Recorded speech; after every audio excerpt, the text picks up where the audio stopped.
Hello, beautiful people. Again, this is Selma Suleiman, and now we're gonna cover the phrenic nerve. The phrenic nerve is made of. Let me just choose a pen. Okay. Um, C3, C4, and C5 together from the neck. It's a mixed nerve. It gives motor to the diaphragm. It's the only motor supplied to the diaphragm and to the three serous membranes: the pericardium, the peritoneum, and the pleura. Okay. It enters the thorax through the thoracic inlet, and you can see it here. Okay. Oh, I'm sorry for that. It enters the thoracic inlet, and then it goes that in front of the subclavian artery. That's still above clavicle, and then it enters the thoracic inlet, and then it crosses the internal thoracic artery from lateral to medial. It descends like that way in the medial side, but there's something you need to know. First thing, that the right side of the right phrenic nerve is shorter because the left copula of the diaphragm is higher, and the left phrenic nerve is more curved with the left ventricle. As you remember that the left ventricle is here, it curves with it. Okay.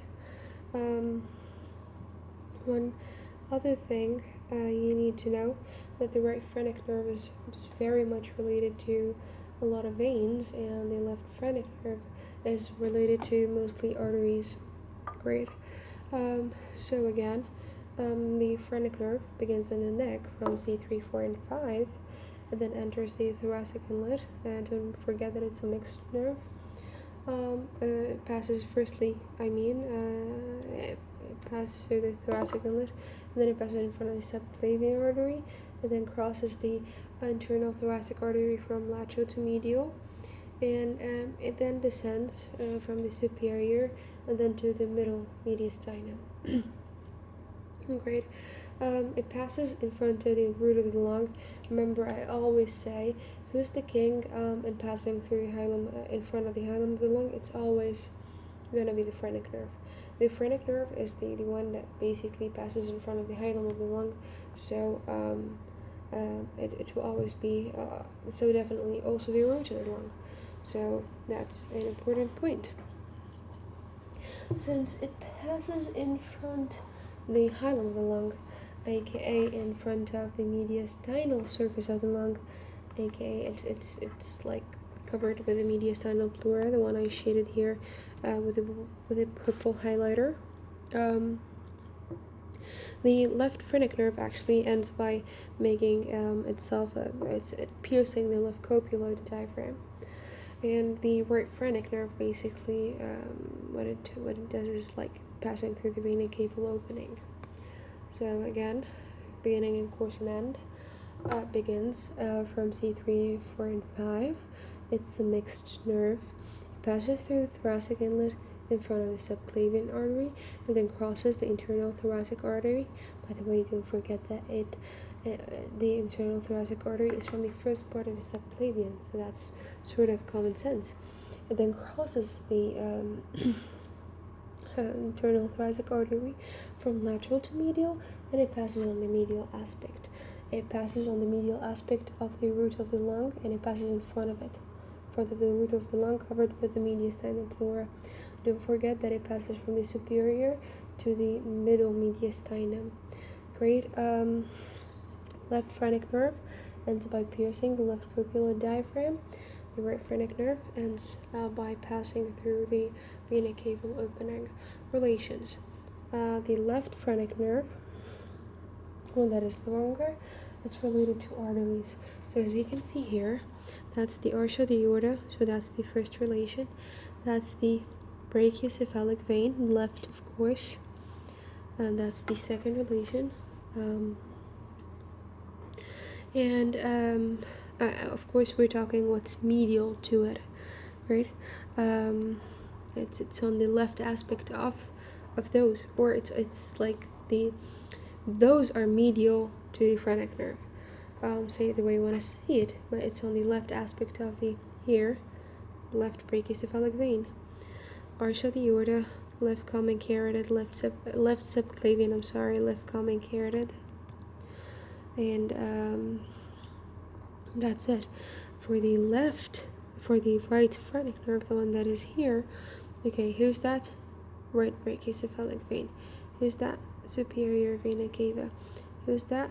Right atrium. Who's that? Inferior vena cava. And then passes through the vena cava opening of the diaphragm. So again, relations again.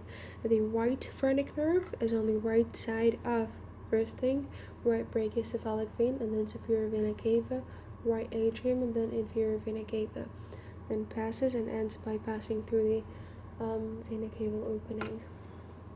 The left phrenic nerve is on the left aspect of, first thing, it's like the brachiocephalic vein going from lateral to medial. By the way, it's the left brachiocephalic, from the left to the right, left brachiocephalic vein. And then left subclavian, left common carotid, arch of the aorta, left ventricle. I'm sorry if I forgot that one. Great. And then pierces the left copula of the diaphragm. Don't forget that. Don't forget also that the aortic arch is crossed by the left superior intercostal vein, and don't forget that the left common carotid and the left subclavian, they're behind the brachiocephalic vein, which is crossed, which is like crossing the left vagus nerve. Okay. For the branches, it gives a motor to the diaphragm, the abdominal surface of the diaphragm. Don't forget that the diaphragm basically began the embryology being formed in the neck, and then it was pulled downwards. That's why it's supplied by the phrenic.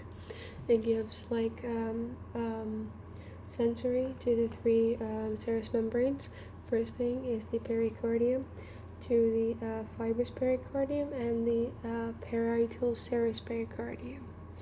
Okay, and for the pleura, mediastinal and central part of the diaphragmatic, and then to the peritoneum, which is the abdominal surface that is lining the diaphragm.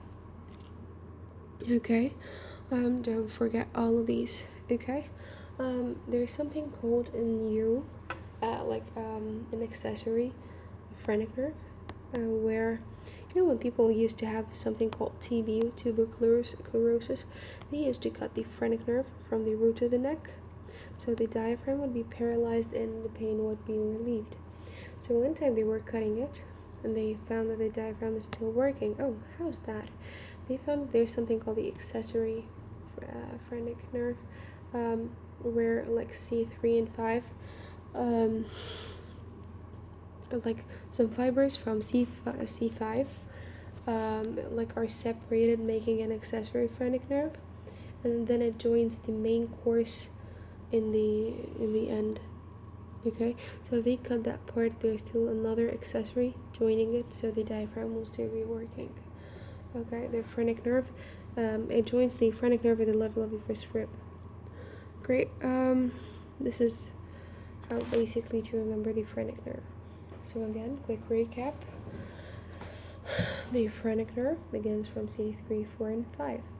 It goes through the thoracic inlet. It crosses in front of the subclavian artery, and then crosses the internal thoracic artery from lateral to medial. It passes in front of the root of the lung from superior, then middle mediastinum. It's covered by the mediastinal pleura. Don't forget that. It then goes downwards.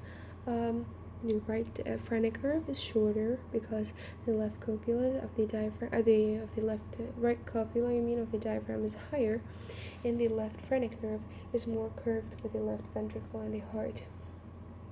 Relations: the right phrenic nerve is on the right side of right brachiocephalic vein, superior vena cava, right atrium and the pericardium over it, of course, and the inferior vena cava.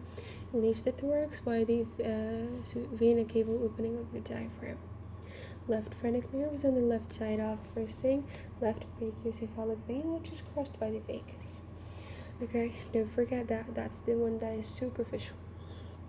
Underneath it, there is the left subclavian, left common carotid of the arch of the aorta, and then the arch of the aorta itself, and then the pericardium over the left ventricle.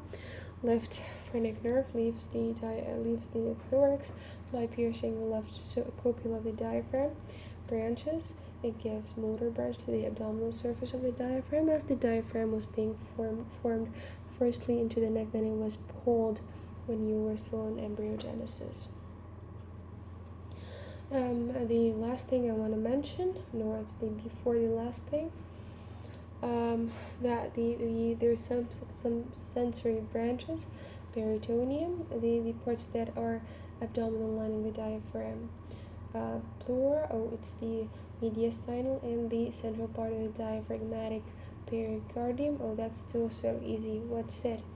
It's the serous, parietal serous, and the fibrous. One thing about it, there's an accessory phrenic nerve at C5. It joins the like some fibers of C5 go together to form a new phrenic nerve that joins the main course of the phrenic nerve at the level of the first rib. So if someone had like tuberculosis and were in the 1800s, and they wanted to save that guy, so they're gonna cut the phrenic nerve from the root of it, and that's still so old. It's not that right now we got antibiotics and antivirals and stuff, so TB is just with antibiotics it's okay. So when they once cut the phrenic nerve at the root of the neck, they found out that nothing, and then still the diaphragm was working due to the accessory phrenic nerve. Best of luck.